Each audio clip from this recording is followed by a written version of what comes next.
যিনি আছেন তিনি অনুপস্থিত আছেন, কিন্তু বিসিবি যেহেতু একটা অটোনমাস ফেডারেশন আইসিসির অধীনে, তো এই বিষয়ে আমরা সিদ্ধান্ত নিতে পারবো না। আমরা সাজেস্ট করেছি যারা বিসিবির ডাইরেক্টরস আছেন তারা এই বিষয়ে লিগ্যালি কীভাবে আইসিসির লিগ্যাল ফ্রেমওয়ার্কের মধ্য থেকে কীভাবে এই বিষয়টি সমাধান করা যায় এবং অন্তর্বর্তীকালীন সময়ের জন্য কাউকে নিয়োগ করা যায় কিনা সে বিষয়ে তারা আমাদেরকে পরবর্তীতে রিপোর্ট করবেন এবং এ বিষয়ে আমরা প্রসিজারটা চালু রাখবো।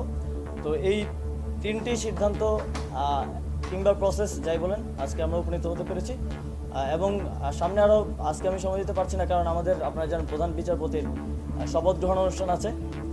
তো আমরা আরও বিস্তারিত কথা বলবো, আমি আবার এসে হয়তো আরও বিস্তারিত কিছু বিষয়ে সিদ্ধান্ত আমরা নিতে পারবো।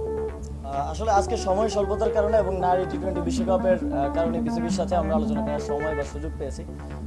বাকি ফেডারেশনগুলোর সাথে আমরা পর্যায়ক্রমে আলোচনার ভিত্তিতে এই বিষয়গুলোতে তাদেরকে সাজেশন দেওয়ার থাকলে সাজেশন দেবো এবং অবশ্যই লিগ্যাল ফ্রেমওয়ার্কের ভিত্তিতে কাজগুলো করতে হবে, যেহেতু অটোনমাস প্রত্যেকটা বডি আমাদেরকে প্রসেস ফলো করতে হবে। যে কোনো পরিবর্তনের ক্ষেত্রে পরিবর্তন আমরা অবশ্যই করার জন্য তাদেরকে সাজেস্ট করবো, কিন্তু প্রসেসটা ফলো করাটা জরুরি।